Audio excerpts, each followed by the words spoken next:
Puji Tuhan, selamat pagi Bapak Ibu Saudara yang dikasihi Tuhan. Salam sejahtera bagi kita semua. Apapun keberadaan kita saat ini, jangan pernah berhenti percaya kepada Tuhan. Karena rencana Tuhan atas hidup kita tidak pernah gagal. Amin. Mari kita akan lihat kebenaran firman Allah di dalam kitab Yesaya pasalnya yang ke-42 ayatnya yang ketiga. Buluh yang patah terkulai tidak akan diputuskannya, dan sumbu yang pudar nyalanya tidak akan dipadamkannya, tetapi dengan setia ia akan menyatakan hukum.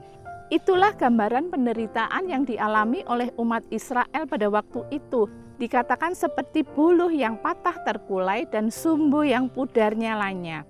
Buluh dan sumbu tersebut sepertinya tidak akan kembali seperti semula, seolah-olah harapan telah musnah dan semuanya gagal.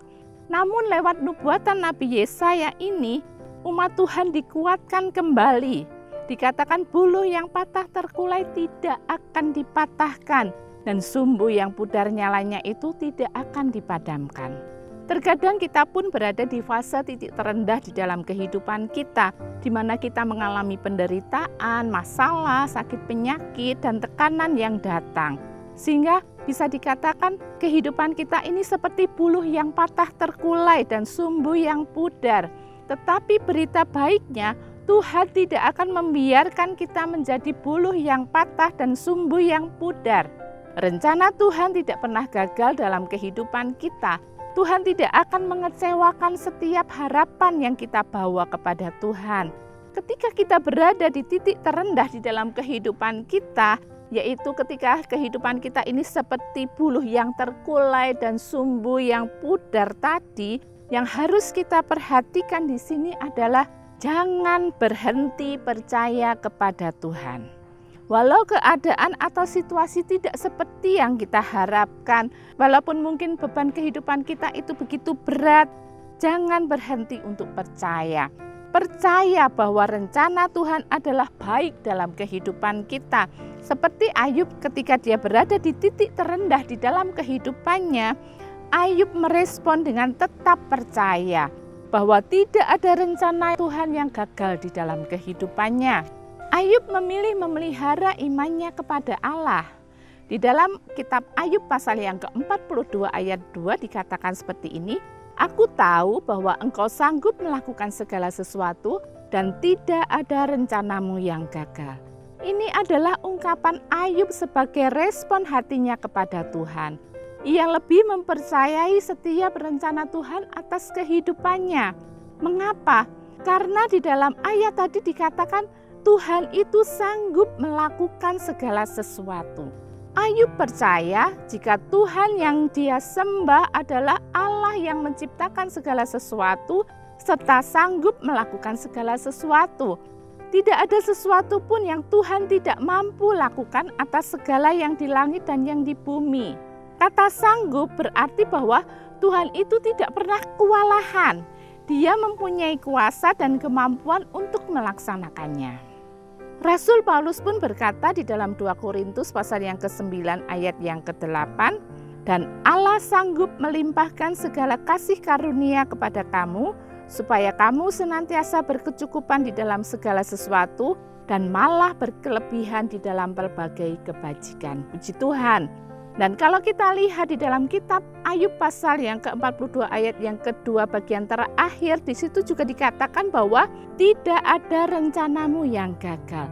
Tidak ada rencana Tuhan yang gagal. Tuhan mempunyai rencana yang baik bagi setiap kehidupan kita. Yeremia 29 ayat 11 katakan, "Sebab aku ini mengetahui rancangan-rancangan apa yang ada padaku mengenai kamu, demikianlah firman Tuhan, yaitu rancangan damai sejahtera dan bukan rancangan kecelakaan, untuk memberikan kepadamu hari depan yang penuh harapan." Puji Tuhan. Rancangan Tuhan adalah rancangan yang baik dan indah.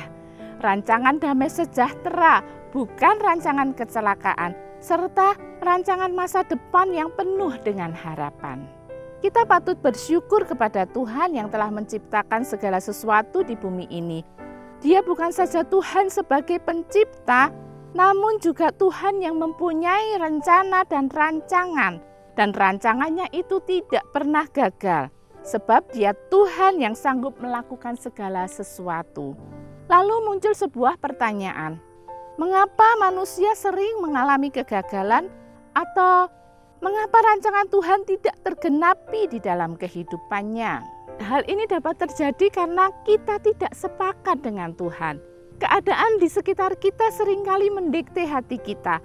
Proses yang terjadi di dalam hidup seringkali membuat kita curiga terhadap Tuhan. Mari kita mau mengikuti teladan Yusuf yang tetap percaya terhadap janji Tuhan dalam hidupnya, walaupun dia harus dijual, difitnah, masuk dalam penjara, tetapi hatinya tetap melekat kepada Tuhan dan ia tidak pernah menaruh curiga kepada Tuhan. Inilah rahasia mengapa rancangan Tuhan tergenapi atas kehidupan Yusuf. Bapak Ibu Saudara yang kasih Tuhan, mari kita bersama-sama sepakat dengan rancangan Tuhan atas hidup kita, bahwa semuanya di dalam doa, jangan pernah berhenti berdoa. Setelah itu lakukan apa yang menjadi kehendak Tuhan lewat hikmat-hikmat yang Tuhan berikan kepada kita. Allah tidak bisa dikendalikan oleh apapun dan siapapun. Dia adalah Allah yang berdaulat penuh atas hidup kita dan Dia tidak pernah ingkar atas segala janji-janji yang sudah diucapkannya, apalagi sampai melupakan umat tebusannya. Rencana Tuhan tidak pernah gagal dalam kehidupan orang percaya. Jangan pernah berhenti percaya kepada Tuhan dan mari kita berjalan dalam rencana Allah. Tetap beriman penuh, terus nantikan Tuhan. Jika kita berjalan sesuai dengan rencananya, maka keberhasilan hanyalah tinggal soal waktu saja. Mengapa? Karena kita berjalan dengan rencana Tuhan dan dengan jelas Tuhan mengatakan bahwa Dia sudah menyediakan rancangan damai sejahtera yang sangat indah, lengkap dengan hari depan yang penuh dengan harapan. Tetap semangat, jangan pernah berhenti percaya kepada Tuhan, dan tetaplah sepakat dengan Tuhan berjalan dalam rencana Allah karena Tuhan sudah menyediakan masa depan dan pengharapan yang pasti. Rencana Tuhan pasti digenapi bagi setiap kehidupan kita umat-umat yang percaya kepadanya. Amin. Mari kita akan berdoa. Bapa di surga, Bapa yang dipanggil dalam nama Tuhan Yesus Kristus, kami bersyukur buat kebenaran firman-Mu pagi hari ini, boleh meneguhkan kami Tuhan, apapun yang kami alami, apapun yang sedang kami hadapi hari-hari ini, kami tetap mau mempercayai Tuhan dalam hidup kami, dan kami mau tetap berjalan di dalam rencana-Mu Tuhan, karena kami tahu rencana yang indah Tuhan sudah siapkan bagi setiap kehidupan kami, dan rencana Tuhan pasti digenapi dalam setiap kehidupan kami. Terima kasih Tuhan, berkati bangsa negara kami, berkati para pemimpin bangsa kami, selamatkan bangsa kami. Berkati juga pekerjaan Tuhan yang ada di seluruh permukaan bumi ini, khususnya yang ada di gereja lokal kami, GPDI JOTW Temanggung. Berkati seluruh umat-umat Tuhan yang ada, biar kami tetap senantiasa memiliki iman di dalam Tuhan. Tuhan tetap teguhkan iman percaya umat-umat Tuhan, sehingga di dalam situasi apapun kami tetap percaya kepada Tuhan dan menaruh iman pengharapan kami kepada Tuhan. Terima kasih Tuhan Yesus, kami mengucap syukur, kami akan memasuki hari yang baru ini bersama-sama dengan Tuhan, di dalam nama Tuhan Yesus Kristus, haleluya, amin.